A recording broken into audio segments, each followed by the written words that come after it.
அண்மை செய்தி. எஸ்பி வேலுமணி ஆதரவாளர்களின் கட்சி பதவிகள் பறிக்கப்படுவதாக இபிஎஸ் தெரிவித்திருக்கிறார். எஸ்பி வேலுமணி தலைமையிலான அணியில் உள்ள திருத்தணி கோ அரி எம்எல்ஏ கட்சி பதவியிலிருந்து நீக்கப்படுவதாக இபிஎஸ் அறிவித்திருக்கிறார். கூடுதல் விவரங்களை செய்தியாளர் பாண்டியராஜன் வழங்க கேட்கலாம். பாண்டியராஜன், விவரங்களை சொல்லுங்க. அதிமுகவினுடைய எம்எல்ஏக்கள் இரு தரப்பினராக பிரிந்து செயல்பட்டு வரக்கூடிய நிலையில அதிமுக பொதுச் செயலாளர் எடப்பாடி பழனிசாமி நேற்று கட்சியினுடைய தலைமை பொறுப்பில் இருக்கக்கூடிய நிர்வாகிகளிடையே கட்சி பதவி பறிப்பில் ஈடுபட்டிருந்தார். அதற்கான அறிக்கை ஒன்றையும் அதிமுக சார்பில் வெளியிடப்பட்டிருந்தது.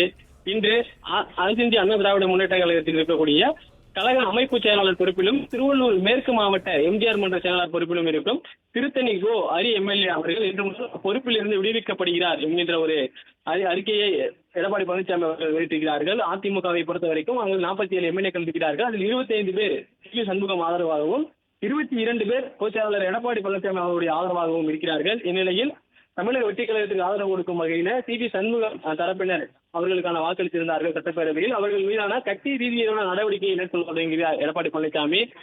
நேற்று 17 மாவட்ட செயலாளர்களை நீக்கி புதிய மாவட்ட செயலாளர்களை நியமனம் செய்திருந்தார். அதே போல மாவட்ட மறுசீரமைப்பு செய்து ஒரு சில மாவட்டங்களுக்கு பொறுப்பு மாவட்ட செயலாளர் பதவியும் அவர் நியமனம் செய்திருந்தார்.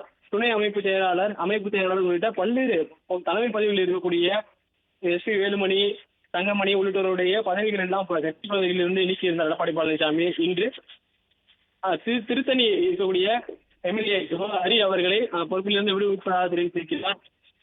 அவர் அனைத்து இந்திய அண்ணா திராவிட முன்னேற்ற கழக அமைப்பு செயலாளர் பொறுப்பிலும் திருவள்ளூர் மேற்கு மாவட்ட எம்ஜிஆர் மன்ற செயலாளர் பொறுப்பிலும் இருக்கும் எம்எல்ஏ அவருடைய பொறுப்பு என்பது பறிக்கப்படுவதாக எடப்பாடி பழனிசாமி அவர்கள் ஒரு அறிக்கை வெளியிட்டிருக்கிறார்.